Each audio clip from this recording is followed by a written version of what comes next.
l'assurance. Parce que la foi n'est non seulement pas une certitude, non.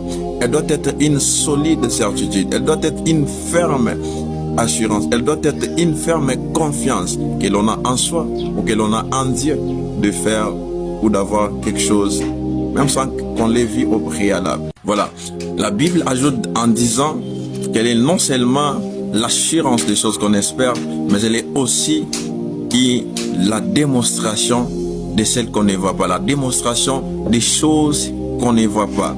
Ça veut dire que celui qui a la certitude, ça veut dire que celui qui a la confiance en Dieu ou en soi, doit le démontrer, doit le prouver. Ça ne doit pas être que moral, non. Ça ne doit pas être qu'intérieur, non. Cela doit être évident, cela doit être prouvé. Alors que quand on parle de la démonstration, on parle de l'évidence de la preuve. Ça veut dire que celui qui a entendu au préalable doit le prouver. Celui qui a reçu au préalable, qui a acquis au préalable une information, doit prouver cette information-là. Parce que la foi, c'est l'acquisition aussi d'une information.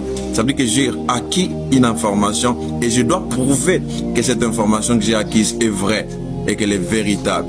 C'est pourquoi la Bible parle de la démonstration. Parce que celui qui démontre, celui qui doit démontrer, c'est celui qui doit prouver sa théorie foi. Et voilà, et nous en venons à notre question qui est celle de savoir, est-ce la foi est théorique ou elle est pratique? Alors moi je dirais que la foi est à la fois théorique et pratique. Pourquoi elle est théorique et pourquoi elle est à la fois théorique et à la fois pratique?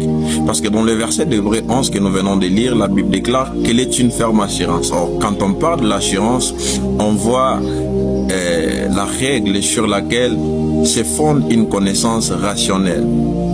Et parce que celui qui croit a au préalable entendu parler.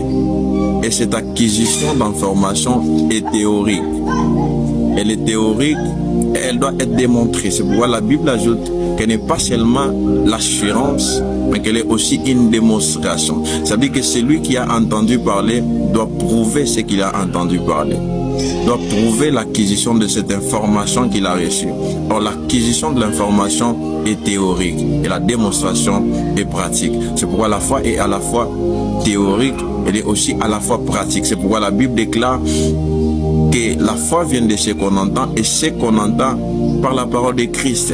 Ça veut dire qu'on a reçu une information émanant de la parole de Christ. Et cette information qui a suscité la foi en nous.